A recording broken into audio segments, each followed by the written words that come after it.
My name is Claire. I am 35 years old. I live in New York. I work in a big company. I wear nice clothes. I speak to many people every day. I eat lunch at my desk. I go home late. My life is fast. My job is busy. But my heart feels empty. Last week, I flew to Seattle. My cousin was getting married. I had not seen my family for 2 years. I packed my small bag and left my tall office building. The sky was gray. The wind was cold. But my mind was full of noise. The flight was long. I sat near the window. I watched the clouds. I thought about my old home. I thought about the street where I grew up. I thought about the boy who lived near us. His name was Ben. I had not seen Ben for 10 years. I met Ben in college. He was kind. He was funny. He liked to fix things. He liked to make me laugh. He had brown hair and warm eyes. We studied in the same class. We ate lunch together. We went to the library together. He always waited for me outside my room. Ben wanted to stay in Seattle. He wanted a quiet life. He wanted a small house and maybe a dog. I wanted more. I wanted lights, tall buildings, busy streets. I wanted a big life. After college, I got a job offer in New York. It was a good job. It paid well. I told Ben I had to go. He asked me to stay. He asked me to try long distance. But I said no. I said love can wait, or love can change. He looked at me with sad eyes. He did not call me after that. I did not call him either. Years passed. I got what I wanted. I got a good job. I made money. I bought nice shoes. I went to parties. I ate at nice places. But at night, my room was quiet. My phone was quiet. My heart was quiet too. When I got off the plane in Seattle, the air felt cold but clean. My brother met me at the airport. He smiled and gave me a hug. "You look tired," he said. I smiled. "I am always tired," I said. He laughed and took my bag. The next day was the wedding. It was at a small park near the lake.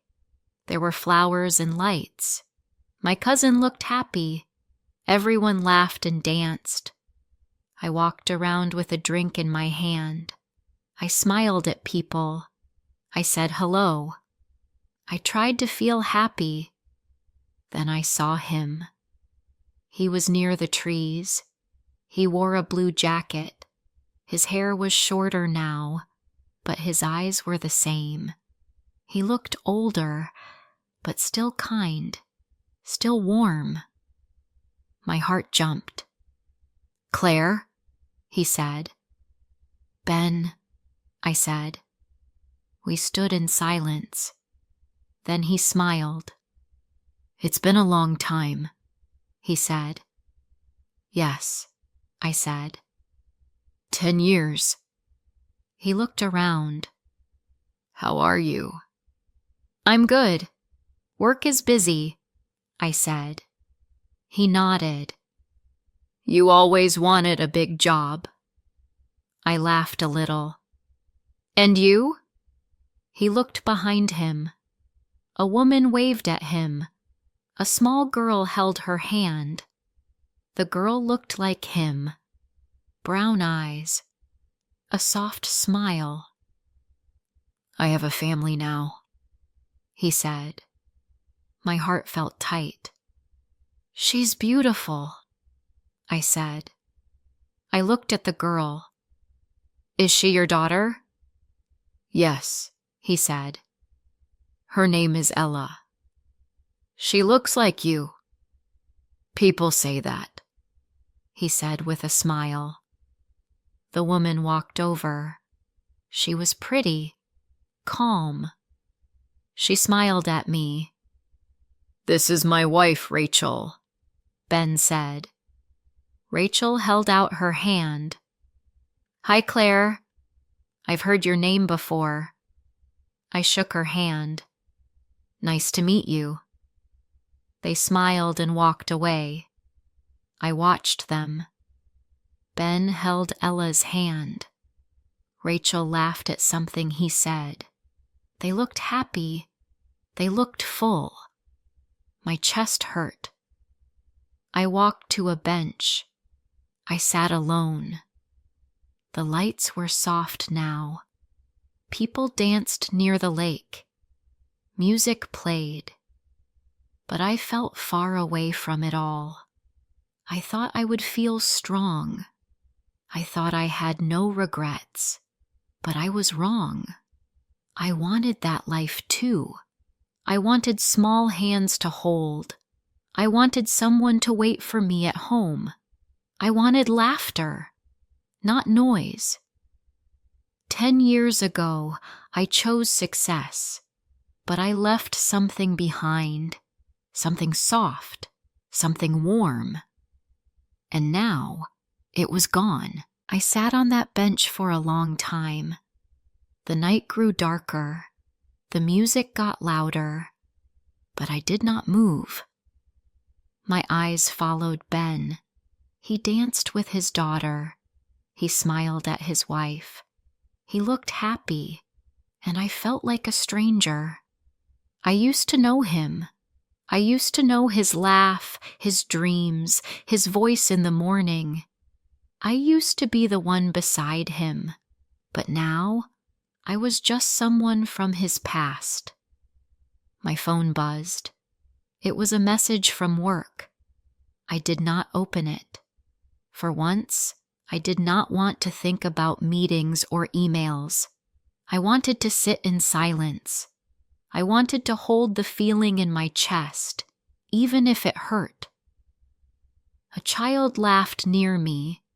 Her small feet ran across the grass. Her mother called her back. I watched them. My heart felt heavy. Maybe I was strong once. Maybe I did what I had to do. But now, I was not sure.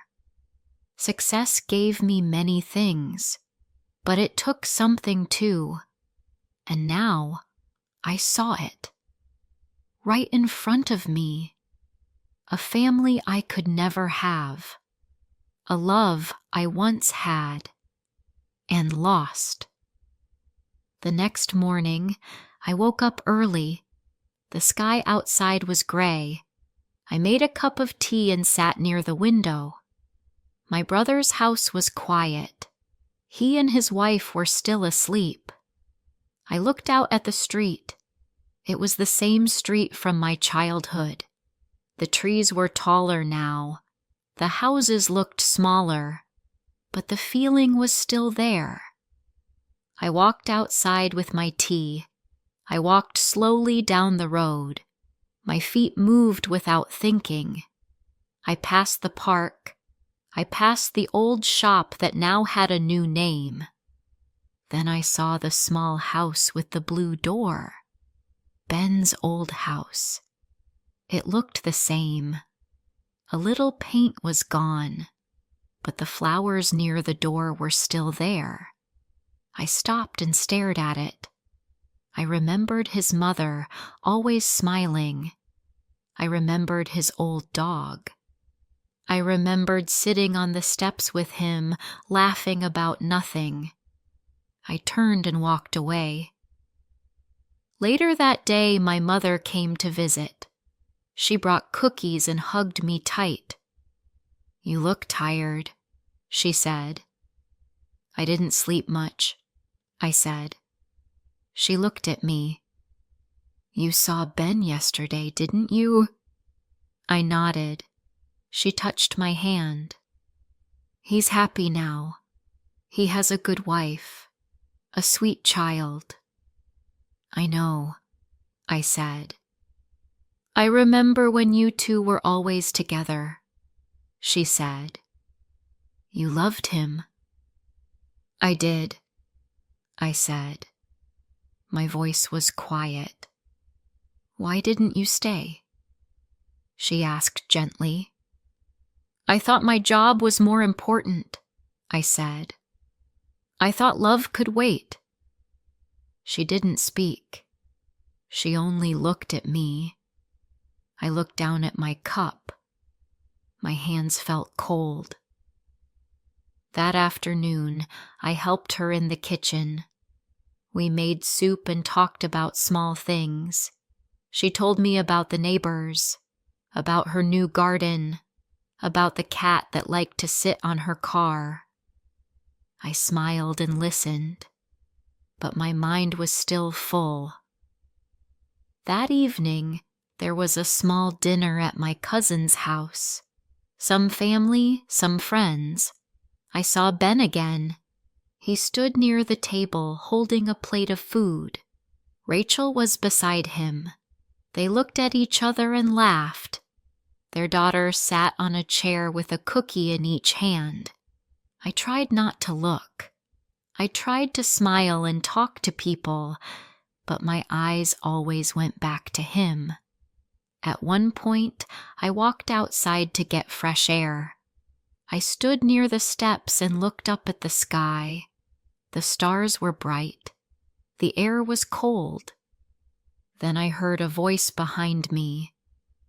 Cold night, Ben said. I turned. Yes, but clear. He stood beside me. We looked at the stars. You look good, he said. So do you, I said. He smiled. It's strange seeing you here, after all this time. I didn't think it would feel like this, I said. Like what? He asked. Like nothing changed, I said. But also, like everything changed. He nodded. I feel the same. I looked at him. Are you happy?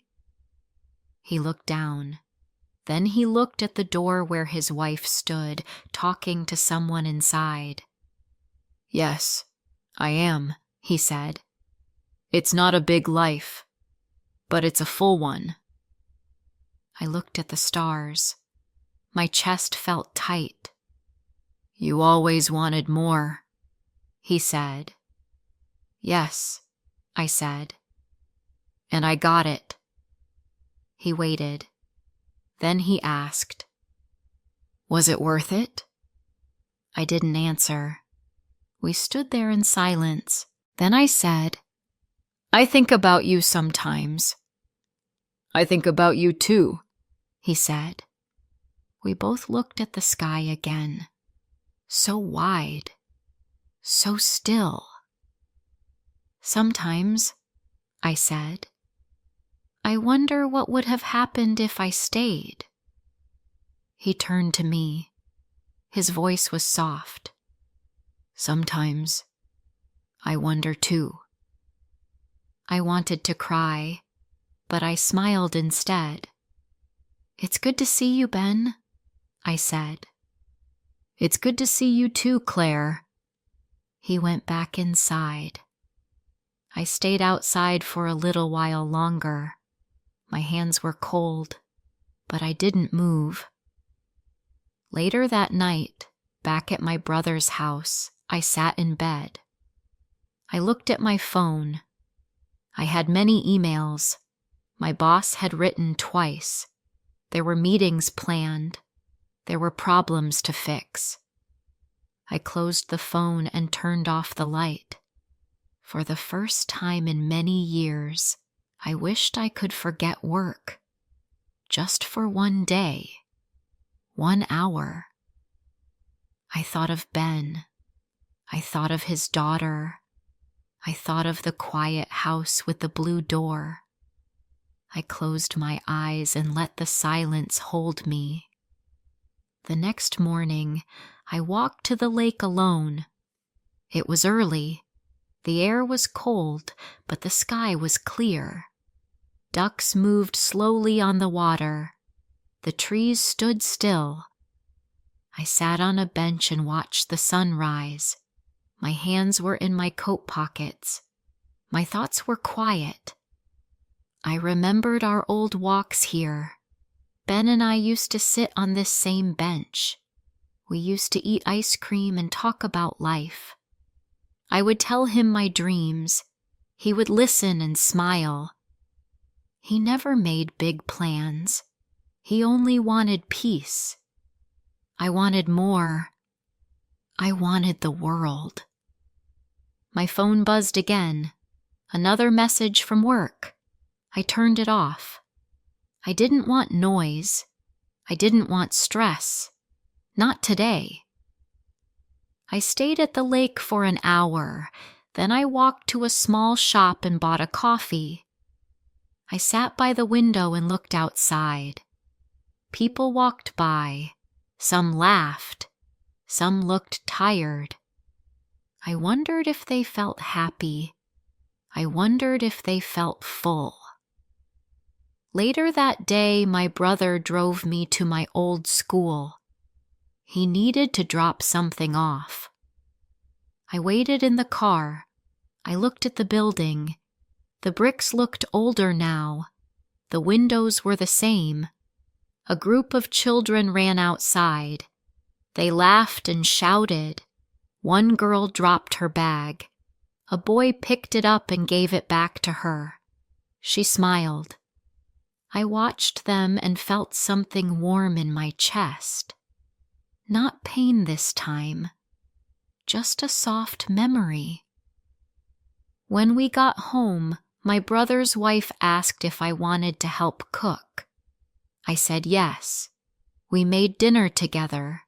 She talked about her job. She worked at a small office nearby. She liked it. It was simple. But she had time for her kids, time for herself. I listened. I stirred the pot. I smiled.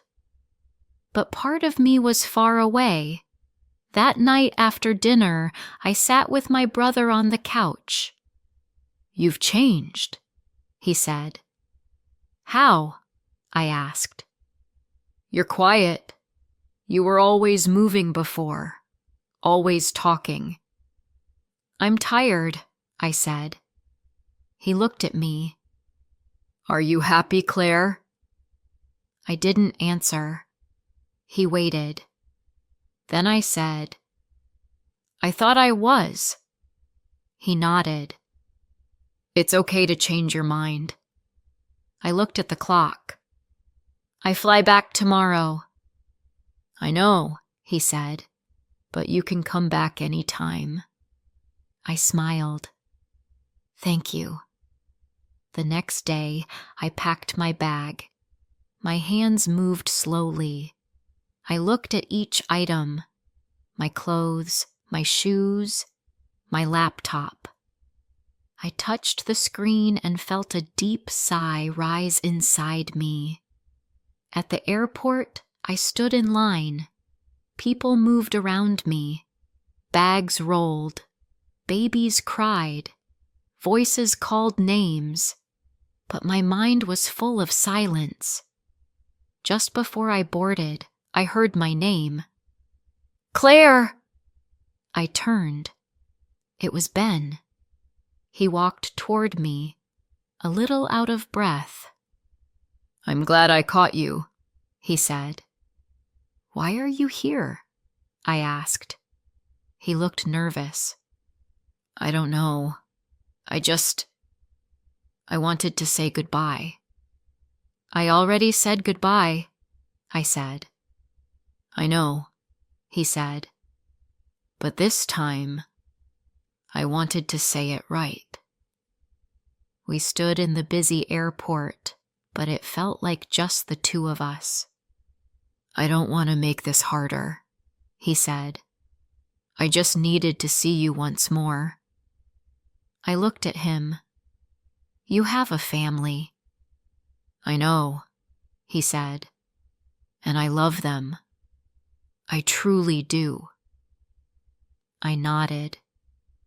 "Then go home, Ben." He smiled, sad but calm. "I will." I looked at him one last time. His eyes were warm, just like before. "I hope you find what you need," he said. "I hope so too," I said. He turned and walked away. I watched him go. I didn't cry. I didn't speak. I just stood still. Then I got on the plane.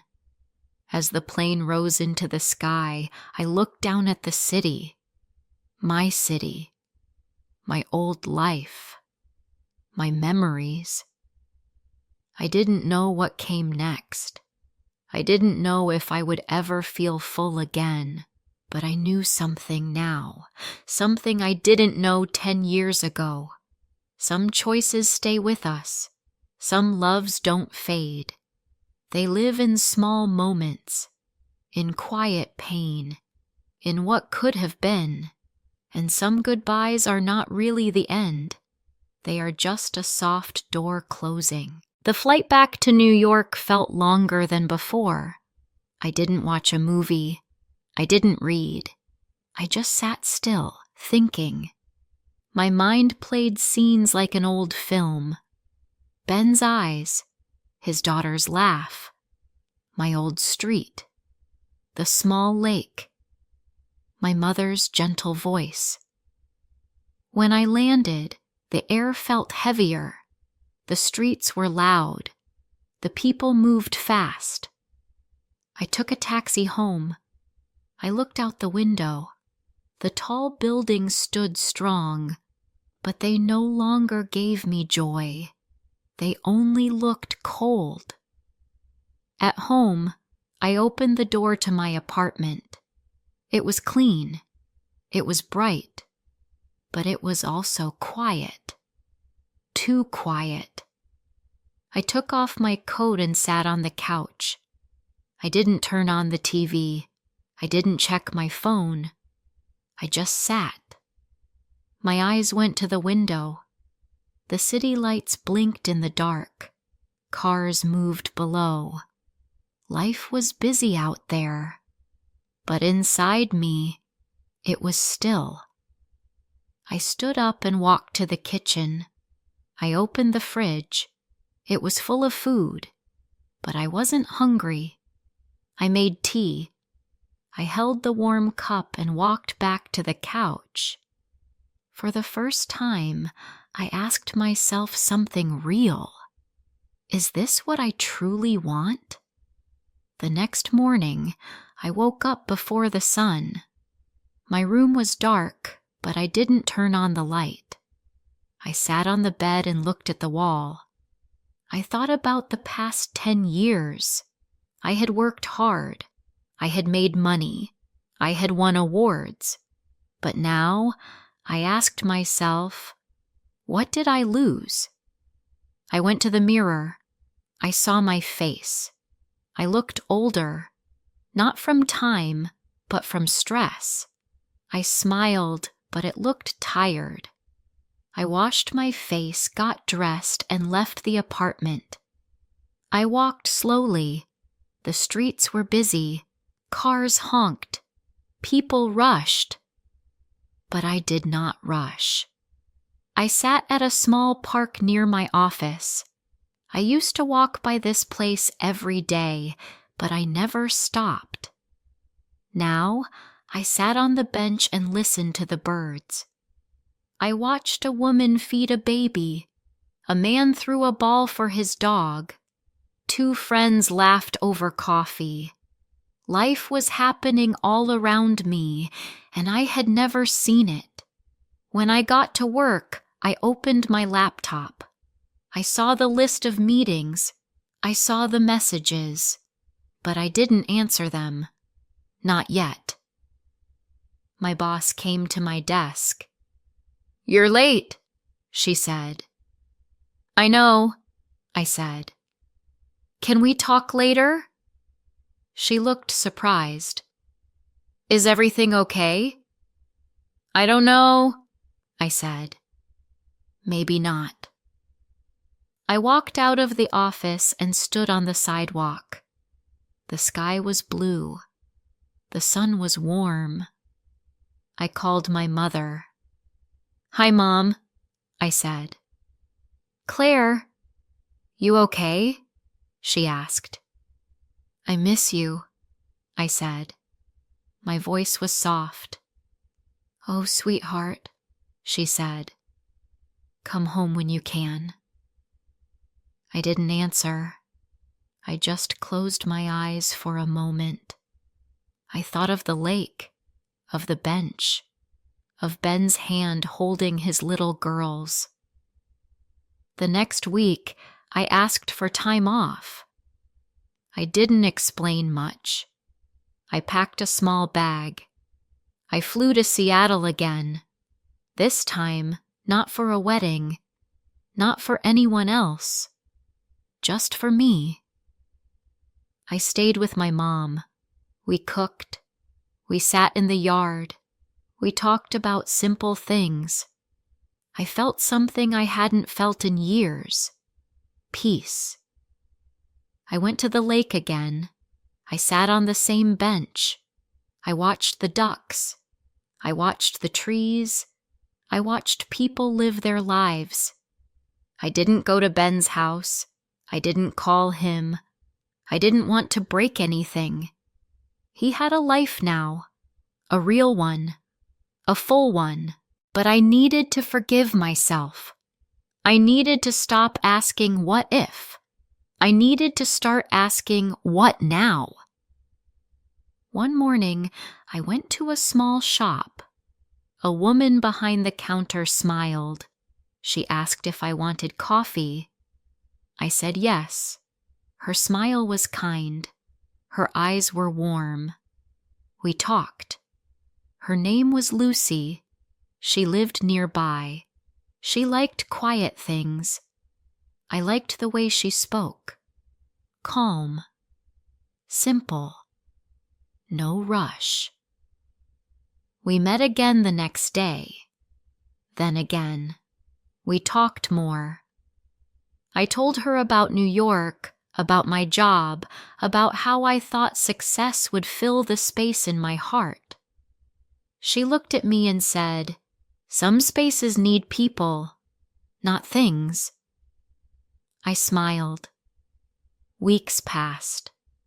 I stayed in Seattle longer. I took long walks. I helped my mother clean the garden. I saw my cousin's new baby. I laughed with my brother. One night, I sat in bed and opened my laptop. I typed a letter to my company. I said thank you, but I needed something else now, a different kind of life. Then I closed the laptop and felt light. I didn't know what came next. Maybe I would stay here. Maybe I would move to a small town. Maybe I would teach, or write, or help others, but I knew one thing. I had left love behind once. I had chosen noise over peace, but now I was choosing again, not to fix the past, not to get back what I lost, but to start new. From where I am, with what I have. Not every story has a big ending. Some just begin again, quietly, softly, in the right place. One afternoon, I walked past a small building with a sign that said Community Center. Children laughed inside. I stopped and looked through the glass. A woman was reading a book to a group of kids. Their eyes were wide. They listened closely. I felt something move in my chest. I walked in and asked if they needed help.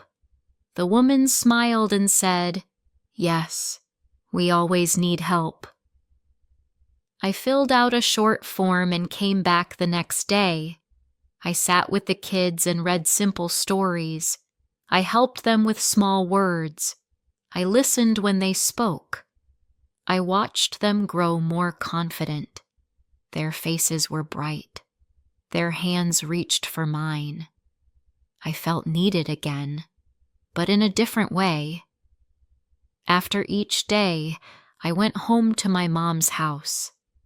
She always had tea ready. We sat in the kitchen. The air was quiet. The light was soft. I told her about the kids. She smiled and said, "You're different now. Softer." I smiled. "I think I'm just more honest now." She reached over and touched my hand. "I'm proud of you," she said. For the first time in many years, I believed her. I was proud of myself too, not for what I had, but for what I finally understood.